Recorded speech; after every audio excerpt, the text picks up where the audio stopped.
അവൻ നമ്മെ സ്നേഹിച്ച് എന്റെ പാപം പോക്കി എന്നെ രക്തത്താൽ വിടുവിച്ച്. ഇതിനൊന്നും എനിക്ക് യോഗ്യതയില്ലായിരുന്നു, ഒന്നുമില്ലായിരുന്നു. അവൻ എന്നെ വിടുവിച്ചിട്ട് എന്താക്കി? മൃഗത്തിന്റെ അധികാരവും മറ്റുള്ളതും താൽക്കാലികമായിരുന്നു, കുറച്ചു നാളത്തേക്കുള്ളായിരുന്നു. പിന്നെ എങ്ങോട്ടാ പോയത്? നാശത്തിലേക്ക്, തീപ്പൊയ്കയിലേക്ക്. പക്ഷെ എന്റെ കാര്യം അങ്ങനല്ല. എനിക്ക് ഭൂമിയിൽ അധികാരവും പണവും മറ്റുള്ള കാര്യങ്ങളും ഒന്നും ഇല്ലായിരിക്കും, ഐ ഡോണ്ട് കെയർ. പക്ഷേ എനിക്കൊരു കാര്യം അറിയാം, ഞാൻ പാപം മോചിക്കപ്പെട്ടവനാണ്. ദൈവത്തിന്റെ സ്നേഹം, യേശുവിന്റെ സ്നേഹം നമ്മെ സ്നേഹിക്കുന്നവന് നമ്മുടെ പാപം പോക്കി നമ്മെ രക്തത്താൽ വിടുവിച്ച് തന്റെ പിതാവായ, നോക്ക് അവിടെ എഴുതിയിരിക്കുന്ന വാക്ക് എന്തൊരു, ഞാൻ പറഞ്ഞത് നമ്മൾ ഇതൊക്കെ കാണാതെ ചുമ്മാ 666 അന്തിക്രിസ്തു എന്ന് മാത്രം പറഞ്ഞുകൊണ്ട് വെളിപ്പാട് പുസ്തകം വായിച്ചു നിർത്തരുത്. ഇവിടെ എഴുതിയിരിക്കുന്ന കാര്യം എന്താണ്? രക്തത്താൽ വിടുവിച്ച് തന്റെ പിതാവായ ദൈവത്തിന് നമ്മെ എന്താക്കിയിരിക്കുന്നു? രാജ്യവും പുരോഹിതന്മാരും ആക്കി തീർത്തിരിക്കുന്നു. ഹല്ലേലൂയ. അന്തിക്രിസ്തുവിന്റെ കാലം, അല്ലെങ്കിൽ അന്തിക്രിസ്തുവിന് ഒരു അന്ത്യമുണ്ട്. പക്ഷെ നമുക്കൊരു അന്ത്യമില്ല. നിലനിൽക്കുന്നതായ നമ്മളെ രാജ്യവും പുരോഹിതന്മാരും ആക്കി തീർത്തിരിക്കുന്നു എന്നുള്ളതാണ്. നോക്കുക, അടുത്തത് ഇതാ അവൻ മേഘാരൂഢനായി വരുന്നു. ഏത് കണ്ണും അവനെ കുത്തിത്തുളച്ചവനും അവനെ കാണും. ഭൂമിയിലെ ഗോത്രങ്ങളൊക്കെയും അവനെ ചൊല്ലി വിലപിക്കും. അതിനുശേഷം 1-ാം അധ്യായത്തിൽ നമ്മൾ കാണുന്ന ഒരു പ്രധാനപ്പെട്ട കാര്യമൊന്ന് യേശുവിന്റെ കാഴ്ചയാണ്. അതുകൊണ്ടാണ് ഞാൻ പറഞ്ഞത്, ഈ വേദഭാഗം തുടങ്ങുന്നത് തന്നെ എന്ത് പറഞ്ഞുകൊണ്ടാണ്? യേശുക്രിസ്തുവിന്റെ വെളിപ്പാട്. അതുകൊണ്ട് വെളിപ്പാട് പുസ്തകം വായിക്കുമ്പോൾ നമ്മൾ കാണേണ്ടത് അന്തിക്രിസ്തുവിനെ അല്ല. വെളിപ്പാട് പുസ്തകം വായിക്കുമ്പോൾ നമ്മൾ കാണേണ്ടത് ആരെയാണ്? യേശുക്രിസ്തുവിനെയാണ്. യേശുക്രിസ്തുവിന്റെ വെളിപ്പാട് എന്നൊന്ന്, അതാണ്. ഹല്ലേലൂയ. എനിക്ക് അവനെ കണ്ടാ മതി, എനിക്ക് അവനെ നോക്കി അവന്റെ ഒരു വാക്ക് എനിക്ക് കേട്ടാ മതി. ഞാൻ വെളിപ്പാട് പുസ്തകം വായിക്കുമ്പോൾ യേശുവിന്റെ ഒരു വാക്ക് എനിക്ക് കേട്ടാ മതി, അവനെ എനിക്ക് കണ്ടാൽ മതി. യോഹന്നാൻ യേശുവിനെ കാണുകയാണ്. ആ യേശുവിനെ കണ്ട യോഹന്നാൻ ആ കാഴ്ച നമുക്ക് വിശദീകരിച്ചു തരികയാണ്. ഇന്ന് ഈ ക്ലാസ്സിൽ ഞാൻ പ്രധാനമായി ഉദ്ദേശിക്കുന്ന ഒരു കാര്യം, യോഹന്നാൻ വെളിപ്പാടിൽ കണ്ട യേശുവിനെ നമുക്കൊന്ന് കാണാൻ പറ്റണം. വെളിപ്പാടിൽ കണ്ട യേശു, നോക്കുക, അവൻ മേഘാരൂഢനായി വരുന്നു. അവന്റെ മേഘപ്രത്യക്ഷത മഹത്വപൂർണമായ ഒരു മേഘപ്രത്യക്ഷത. അവൻ മഹിമയിൽ എഴുന്നള്ളുന്നു. അപ്പോൾ യേശു അവിടെ എഴുതിയിരിക്കുന്നതാണ്, അവൻ മേഘാരൂഢനായി വരുന്നു. ആ മേഘാരൂഢനായി വരുന്ന യേശുവിനെ കാണുമ്പോൾ ഞാനൊരു അപരിചിതനാകാൻ പാടില്ല. ഞാൻ പറഞ്ഞ മനസ്സിലാക്കണം. യോഹന്നാന്റെ കാര്യം തന്നെ എടുത്താലും അതിനകത്തെ ഒരു പ്രധാനപ്പെട്ട പ്രശ്നം എന്നാന്ന് ചോദിച്ചു കഴിഞ്ഞാൽ, യോഹന്നാൻ യേശുവിനെ ആദ്യമല്ല കാണുന്നത്. പത്മോസ് ദ്വീപിൽ വെച്ച് യേശുവിനെ യോഹന്നാൻ കാണുമ്പോൾ ആദ്യമായിട്ടല്ല യോഹന്നാൻ യേശുവിനെ കാണുന്നത്. എത്രയോ പ്രാവശ്യം അവൻ കണ്ടതാ. പക്ഷെ ആ കാഴ്ചയിൽ നിന്നൊക്കെ വ്യത്യസ്തനായ യേശു. അതുകൊണ്ടാണ് ഞാൻ പറഞ്ഞത്, മേഘാരൂഢനായി വരുന്ന യേശുവിനെ, മഹിമ ധരിച്ചു വരുന്നതായ യേശുവിനെ ഞാൻ മനസ്സിലാക്കണമെങ്കിൽ, അല്ലെങ്കിൽ ചിലപ്പം ഇത് മനസ്സിലാക്കിയില്ലെങ്കിലുള്ള പ്രശ്നം ഞാൻ പറയട്ടെ. വെളിപ്പാട് പുസ്തകത്തിൽ വെളിപ്പാടിൽ യോഹന്നാൻ കണ്ട യേശുവിന്റെ വിവരണം ഞാൻ അറിയുന്നേ ഇല്ലെങ്കിൽ, ഞാൻ കാണാൻ പരിശ്രമിക്കുന്ന യേശു പലസ്തീനിലൂടെ നടന്ന ഒരു യേശുവിനെ മാത്രമേ എനിക്ക് പരിചയം ഉണ്ടാകത്തുള്ളൂ. പക്ഷെ പലസ്തീനിലൂടെ നടന്ന യേശുവിന്റെ യഥാർത്ഥ, അല്ലെങ്കിൽ പലസ്തീനിലൂടെ നടന്ന യേശുവിന്റെ പ്രത്യേകത എന്താണ്? ഞാൻ അതിനെക്കുറിച്ച് വിശദീകരിക്കാം. പലസ്തീനിലൂടെ നടന്ന യേശു അവനെ തന്നെ, നമ്മളെ വിവരണം ഞാൻ പറയുന്നുണ്ട്, അവനെ തന്നെ ചെറുതാക്കിയതാണ്. അപ്പോൾ ആ പലസ്തീനിൽ വെച്ച് കണ്ട യേശുവിനെ മാത്രമേ ഞാൻ അറിയുന്നുള്ളെങ്കിൽ, ഞാൻ യേശുവിനെ ഹോളിസ്റ്റിക് ആയിട്ട്, സമഗ്രമായിട്ട് കണ്ടിട്ടില്ല.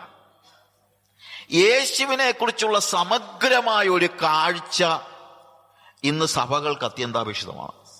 പലസ്തീനിലെ യേശു അല്ലേ? അതെ, ആ യേശുവിനെ കാണണം. ഒരു പരിധി വരെ പറഞ്ഞു കഴിഞ്ഞാൽ എല്ലാവരും ആദ്യം കാണേണ്ടത് പലസ്തീനിലെ യേശുവിനെയാ. പലസ്തീനിലെ യേശുവിനെയാ നമുക്ക് കാണാൻ പറ്റുള്ളൂ ആദ്യം. പക്ഷേ യോഹന്നാൻ, യേശുവിനോട് കൂടെ നടന്നതായ യോഹന്നാൻ, ആ യേശു ഇപ്പോൾ കണ്ട ആ യേശു ഇപ്പോൾ അവനെ മഹത്വപൂർണനായി കാണുമ്പോൾ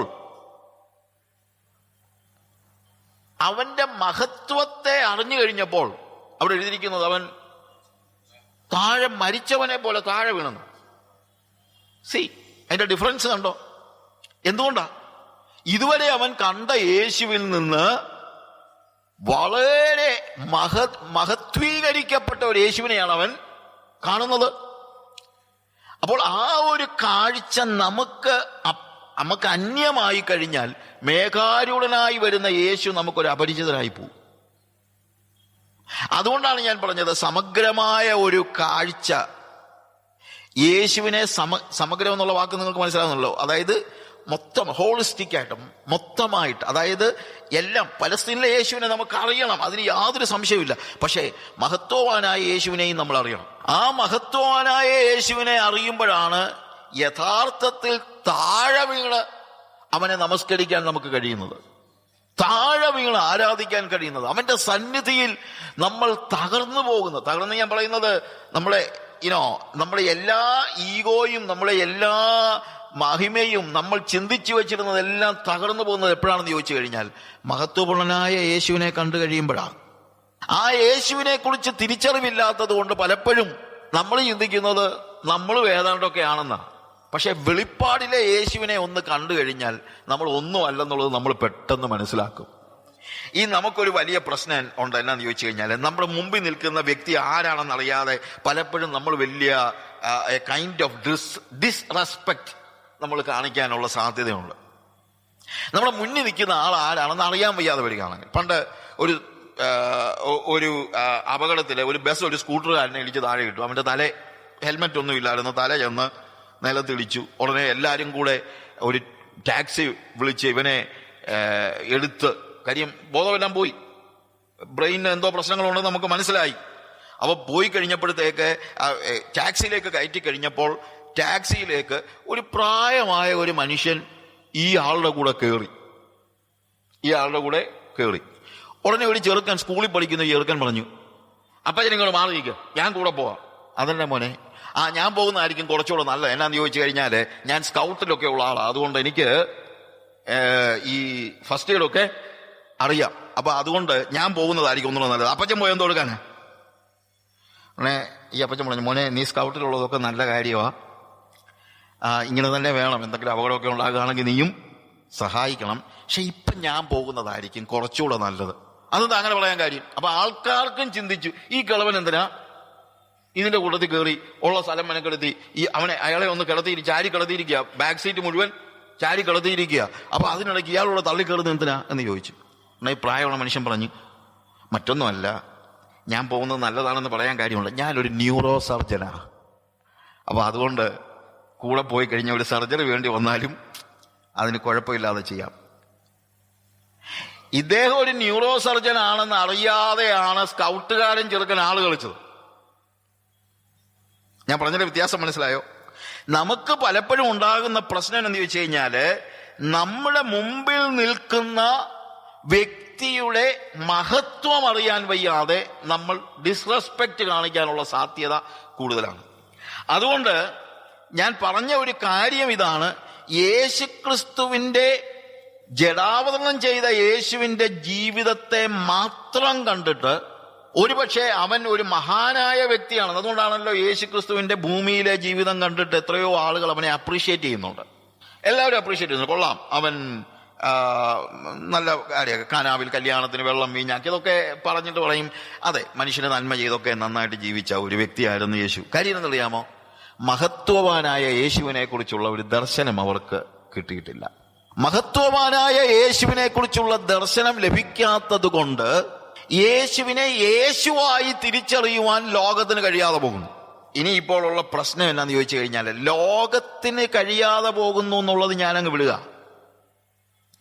ഈ വെളിപ്പാട് പുസ്തകത്തിൽ വെളിപ്പെട്ട യേശുവിനെ കുറിച്ചുള്ള കാഴ്ചപ്പാട് അല്ലെങ്കിൽ ആ ഒരു ദർശനം ലഭിക്കാത്ത വിശ്വാസികളും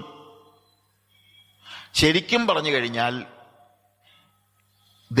യേശുവിനെ അവന്റെ മഹത്വത്തിന് യോജിക്കുന്ന രീതിയിൽ അറിയുകയോ ആരാധിക്കുകയോ ചെയ്യുന്നതിൽ പരാജയപ്പെടുന്നു. ഇന്നിപ്പോ ഞാൻ ഉദ്ദേശിക്കുന്ന കാര്യം അത് മാത്രമേ ഉള്ളൂ. ഈ കാര്യം നമ്മൾ തിരിച്ചറിയണം. എന്ത്? മഹത്വവാനായ യേശുവിനെ കുറിച്ചുള്ള ഒരു കൃത്യമായ ദർശനം നമ്മുടെ സഭയിൽ അനിവാര്യമായിരിക്കുന്നു എന്നുള്ളത് നമ്മൾ തിരിച്ചറിയണം. ഞാൻ പറഞ്ഞല്ലോ, യോഹന്നാന് യേശു വെളിപ്പെടുന്ന ഭാഗം നമ്മൾ വായിക്കുമ്പോൾ അവിടുത്തെ ഏറ്റവും വലിയ കാര്യം നമ്മൾ ഓർക്കേണ്ടത്, യോഹന്നാൻ യേശുവിനെ ആദ്യം കാണുകയല്ല. എത്രയോ പ്രാവശ്യം യോഹന്നാൻ യേശുവിനെ കണ്ടിട്ടുണ്ട്. ഗലീല കടൽത്തീരത്ത് നമ്മൾ മത്തായിയുടെ സുവിശേഷം 4-ാം അധ്യായത്തിൽ വായിക്കുമ്പോൾ, ഗലീല കടലില് അവൻ മീൻ പിടിച്ചുകൊണ്ടിരുന്നപ്പോൾ അവനും അവന്റെ സഹോദരനും യാക്കോബും യോഹന്നാനും മീൻ പിടിച്ചുകൊണ്ടിരുന്നപ്പോൾ ആദ്യം ശിമോനെ വിളിച്ചു, അത് കഴിഞ്ഞിട്ട് യാക്കോബ്, യോഹന്നാൻ എന്നീ പത്രോസിനെയും അന്ത്രയോസിനെയും വിളിച്ചു കഴിഞ്ഞ് യാക്കോബിനെയും യോഹന്നാനെയും വിളിച്ചു. അപ്പോൾ ഗലീല കടൽപ്പുറത്ത് വെച്ച് തുടങ്ങിയതായി ബന്ധം. അന്ന് എന്നെ അനുഗമിക്കുക എന്ന വാക്ക് കേട്ടപ്പോൾ പെട്ടെന്ന് യേശുവിന്റെ പുറകെ ഇറങ്ങിത്തിരിച്ചവനായി യോഹന്നാൻ. ഞാൻ പറഞ്ഞ കാര്യം മനസ്സിലാക്കണം. അന്ന് മുതൽ യേശുവിനെ അവർ വിട്ടുപിരിഞ്ഞിട്ടില്ല. 4-ാം അധ്യായത്തിൽ നമ്മൾ കാണുന്ന അവർ സകലവും വിട്ട് യേശുവിനെ അനുഗമിച്ചു. യോഹന്നാന്റെയും യാക്കോബിന്റെയും കാര്യത്തിൽ അവൻ അപ്പനെയും പടകിനെയും കൂലിക്കാരെയും വിട്ട് എല്ലാം വിട്ടിട്ട് അവരെന്ത് ചെയ്തു? യേശുവിനെ അനുഗമിച്ചു. എന്നെ അനുഗമിക്കുക എന്നുള്ള അവന്റെ വാക്ക് കേട്ട് വള്ളവും വലയും വലിച്ചെറിഞ്ഞിട്ട് യേശുവിന്റെ കൂടെ കൂടിയ നാൾ മുതൽ, ഒരുപക്ഷെ പത്മോസിൽ അവൻ ഏകാന്തതയിൽ കഴിയുമ്പോൾ അന്ന് മുതൽ ആ ഏകാന്തതയിൽ കഴിയുമ്പോൾ ഇതെല്ലാം ഇവന്റെ മനസ്സിലൂടെ കടന്നുപോയി കാണും. ഭൂമിയിൽ ജീവിച്ചിരുന്നവനായ യേശുവിനോടുള്ള അവന്റെ ബന്ധം, ആ ഇടപെടൽ, ഇതൊക്കെ അവന്റെ മനസ്സിലൂടെ ഇങ്ങനെ കടന്നുപോയി കാണണം. ലൂക്കോസിന്റെ സുവിശേഷം 5-ാം അധ്യായത്തിൽ നമ്മൾ പത്രോസിന്റെ പടക് നിറച്ച് മീൻ കൊടുക്കുന്ന യേശുവിനെയാണ് കാണുന്നത്. പത്രോസിന്റെ പടകിൽ കയറി പ്രസംഗിച്ചിട്ട് യേശു പത്രോസിനോട് പറഞ്ഞു, ആഴത്തിലേക്ക് നീക്കി വലയിറക്കുക. ഉടനെ പത്രോസ് പറഞ്ഞു, അവിടെ ഒന്നും മീനൊന്നുമില്ല, പിന്നെ നിന്റെ വാക്കിന് ഞങ്ങൾ വലയിറക്കാം. വലയിറക്കിയപ്പോൾ വലിയ പെരുത്ത മീൻകൂട്ടം. പത്രോസിന്റെ വള്ളം മുഴുവൻ നിറഞ്ഞു. പിന്നെയും മീൻകൂട്ടം. അപ്പോഴെന്ത് ചെയ്തു? യാക്കോബിനെ യോഹന്നാനെ അവന് വിളിച്ചു. അവര് വന്നു, അവരും നിറച്ചു. ഹല്ലേലൂയ. യോഹന്നാൻ ഇതൊക്കെ ഓർക്കുന്നുണ്ടായിരിക്കണമല്ലോ. ഓർക്കും തീർച്ചയായും. കാര്യം അവൻ പലസ്തീനിൽ കണ്ട യേശു, അത്ഭുതം പ്രവർത്തിക്കുന്നവനായ യേശു, അവന് മീൻ കൊടുക്കുന്ന, അവനെ നിറയ്ക്കുന്നവനായ യേശു, ഇതൊക്കെ അവനറിയാം. ഞാൻ പറഞ്ഞല്ലോ, ആദ്യം തന്നെ പറഞ്ഞു, ഇതൊക്കെ യേശു തന്നെയാണ്. ഈ കാഴ്ച നമുക്ക് ഇല്ലാതെ പറ്റില്ല. സമഗ്രമായ വീക്ഷണം എന്ന് പറയുമ്പോൾ വെളിപ്പാടിലെ യേശുവിനെ മാത്രമായിട്ട് ആർക്കും പോയി കാണാൻ പറ്റില്ല. പലസ്തീനിൽ നിന്ന് തുടങ്ങിയാലേ പറ്റൂ. നമ്മുടെയൊക്കെ ജീവിതത്തിൽ ഇതുപോലെ പല സന്ദർഭങ്ങളിലും വെളിപ്പാട് പുസ്തകത്തിലെ യേശുവിന്റെ ദർശനം കണ്ടിട്ടൊന്നും അല്ലല്ലോ ആരും രക്ഷിക്കപ്പെട്ടു വന്നു നോക്ക്. ആണോ? എത്ര പേര് വന്നിട്ടുള്ളൂ അങ്ങനെ? നമ്മളൊക്കെ പലസ്തീനിലെ യേശുവിനെ കണ്ടാണ്, അല്ലെങ്കിൽ പലസ്തീനിലെ യേശുവിനെ പോലെ നമ്മുടെ ജീവിതത്തിൽ അവൻ പ്രവർത്തിച്ച പ്രവൃത്തികൾ മുഖേനയാണ് നമ്മളൊക്കെ എന്ത് ചെയ്തത്? കർത്താവിനെ കണ്ടത്. അതുകൊണ്ടാണ് ഞാൻ പറഞ്ഞത്, ആ പലസ്തീനിലെ യേശുവിനെ മാറ്റിക്കളയാനല്ല ഞാൻ പറഞ്ഞത്. നമ്മുടെ ദർശനത്തിന്റെ ഒരു വളർച്ച, യേശുവിനെ കുറിച്ച് ആ സമഗ്രമായ ഒരു ദർശനം, ഒരു വീക്ഷണം, ഒരു ദർശനം നമുക്കുണ്ടാകണമെങ്കിൽ പലസ്തീനിലെ, ഞാൻ ആദ്യം തന്നെ പറഞ്ഞു, പലസ്തീനിലെ യേശുവിനെ മാത്രം അറിഞ്ഞാൽ പോരാ, പത്മോസിലെ യേശുവിനെ കുറിച്ച് കൂടെ അറിയണം. പലസ്തീനിലെ യേശുവിനെ നന്നായി അറിയാവുന്നവനായ യോഹന്നാൻ, അവന്റെ വിളി കേട്ട അവൻ യേശുവിന്റെ പിന്നാലെ ഇറങ്ങി പുറപ്പെട്ടത്. കാനാവിലെ കല്യാണത്തിന് ഒരു പക്ഷേ യേശു ശിഷ്യന്മാരും പോയ കൂട്ടത്തിൽ ആരുമുണ്ട്? യോഹന്നാനുണ്ട്. വെള്ളം വീഞ്ഞാക്കിയ യേശുവിനെ അവൻ കണ്ടതാ, അവൻ അറിഞ്ഞതാണ്. പക്ഷെ കാനാവിലെ കല്യാണത്തിന് യേശു വെള്ളം വീഞ്ഞാക്കുന്നത് കണ്ട് അവൻ മരിച്ചവനെ പോലെ താഴെ വീണില്ല. 5 അപ്പം കൊണ്ട് 5000 പേരെ പോഷിപ്പിക്കുന്നത് യോഹന്നാൻ കണ്ടതാ. അത് കണ്ടപ്പോഴത്തേക്ക് എടുത്തടിച്ച് താഴെ വീണില്ല, മരിച്ചവനെ പോലെ ആയില്ല.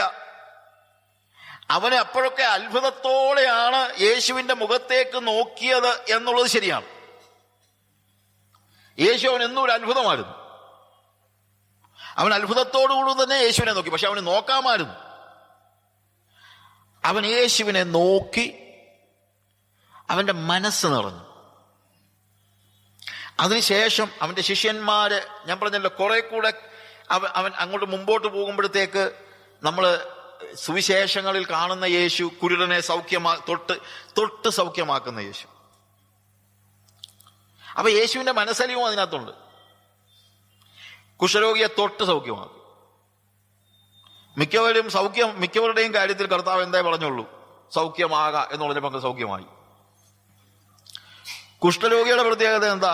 കുഷ്ഠരോഗിയെ തൊഴരുതെന്നാ, അല്ലെ തൊട്ട് കഴിഞ്ഞാൽ തൊടുന്നവനും കൂടെ എന്താകും? അശുദ്ധനാകും. പക്ഷെ ആ കുഷ്ഠരോഗിയെ യേശു സൗഖ്യമാക്കിയപ്പോൾ എന്ത് ചെയ്തു? തൊട്ട് സൗഖ്യമാക്കി. അപ്പൊ യേശുവിന്റെ അത്ഭുതം മാത്രമല്ല, യേശുവിന്റെ മനസ്സലിവും തിരിച്ചറിഞ്ഞവനാണ് ഈ യോഹന്നാൻ. യേശു കുരുടന് കാഴ്ച നൽകി. ലാസറിന്റെ കല്ലറയ്ക്കൽ നിന്ന് കരയുന്ന യേശുവിനെ ഇവൻ കണ്ടതാ. അപ്പൊ യേശുവിന്റെ സ്നേഹം, മനസ്സലിവ്, ഇതെല്ലാം തിരിച്ചറിഞ്ഞവനായ വ്യക്തിയാണ്. ഇനി അത് തന്നെയല്ല, പുരുഷാരത്തോട് ഉപമകളാൽ സംസാരിക്കുമ്പോൾ കുറച്ച് കഴിയുമ്പോൾ ശിഷ്യന്മാരെ അടുത്ത് വിളിച്ച് എന്ത് ചെയ്യും? ഈ ഉപമകളുടെ പൊരുളൊക്കെ തിരിച്ചു കൊടുക്കും. അപ്പൊ പുരുഷാരത്തിനപ്പുറത്ത് നിന്ന് യേശുവിനെ കണ്ടവനായവൻ. ഇനി മുന്നോട്ട് പോയാലും അന്ത്യ അത്താഴത്തിന്റെ സമയത്ത് യേശുവിന്റെ മാറോട് ചാരിയിടുന്നവനായ യോഹന്നാൻ. ഓക്കെ, ഈ യോഹന്നാന്റെ ഒരു പ്രത്യേകത, അവനിങ്ങനെ യേശുവിനോട് ക്ലോസ് ആയി അങ്ങ് വരുന്ന ആ അകത്തോട്ട് കയറുന്ന ഒരു അനുഭവം. ആദ്യം അവനൊരു പുരുഷാരത്തിന്റെ ഭാഗമായിട്ടായിരിക്കും. പക്ഷേ 12 ശിഷ്യന്മാരെ വിളിച്ച കൂട്ടത്തിൽ അവനെ കൂടെ കർത്താവ് വിളിച്ചു. അപ്പൊ അവനൊരു ചെറിയ ഗ്രൂപ്പിലേക്ക് കയറി, ആ വലിയ പുരുഷാരത്തെ വിട്ടിട്ട്. അത് കഴിഞ്ഞിട്ട് ശിഷ്യന്മാരിൽ തന്നെ യേശു എന്തെങ്കിലുമൊക്കെ പ്രത്യേക കാര്യങ്ങൾ ചെയ്യാനുള്ളപ്പോൾ പെട്ടെന്ന് 3 പേരെ വിളിച്ചുകൊണ്ട് പോകുന്നുണ്ട്. പത്രോസ്, യാക്കോബ്, യോഹന്നാൻ. യോഹന്നാനോട് അതിനകത്ത് ഉണ്ട്. യോഹന്നാൻ അതിനകത്തുണ്ട്. ആ 3 പേരുടെ ചെറിയ ഗ്രൂപ്പിലേക്ക് അവൻ കടന്നു വരുന്നുണ്ട്. ഇനി ഈ 3 പേരിൽ തന്നെ, അതായത് മറുരൂപമലയിൽ പോലും ഈ 3 പേരെ കൂട്ടിക്കൊണ്ടാ യേശു പോകുന്നത്. അപ്പോൾ യേശുവിനോട് ഇവന് കുറച്ചുകൂടെ അടുപ്പമുണ്ട്. പക്ഷെ ഈ 3 പേരിൽ 3 പേരുടെ കാര്യം ആലോചിച്ചാൽ അവരിലും യോഹന്നാൻ യേശുവിനോടുള്ള അത്രയും അടുപ്പം ബാക്കിയുള്ള 2 പേർക്ക് ഇല്ല. കാരണം അന്ത്യ അത്താഴത്തിന്റെ സമയത്ത് നമുക്കറിയാമല്ലോ, യേശുവിന്റെ മാറോട് ചാരിയിരിക്കുന്ന യോഹന്നാൻ. അന്ന് അവനോട് മധുരമായി യേശു സംസാരിച്ചത് യോഹന്നാൻ അറിയാം, അവൻ ഓർക്കുന്നുണ്ട്. അവന്റെ മാറോട് ചാരിയിടുന്നു. മധുരമായി സംസാരിച്ചു പറഞ്ഞു കഴിഞ്ഞാൽ ബാക്കിയുള്ള 11 പേർക്കും മറച്ചു വെച്ച കാര്യങ്ങൾ പോലും യേശു ആരോട് സംസാരിച്ചു? യോഹന്നാനോട് സംസാരിച്ചു. യേശു പറയാണ്, എന്നെ നിങ്ങളിൽ ഒരാളെ ഒറ്റിക്കൊടുക്കുമെന്ന് പറഞ്ഞപ്പോൾ അത് ആരാന്ന് എല്ലാവരും കൂടെ ചോദിക്കാൻ പത്രോസ് യോഹന്നാനോട് പറഞ്ഞു, നീയോ ഇരു. ചിലപ്പോൾ പത്രോസിന് പേടിയായിരിക്കും, അത് നീയാന്നോ വല്ലതും പറഞ്ഞാലോ എന്നുള്ള പേടിക്കായിരിക്കും ചോദിക്കാൻ വിട്ടത്. പക്ഷെ യോഹന്നാന് നല്ല ഉറപ്പുണ്ടായിരുന്നു, അത് ഞാന് അല്ല.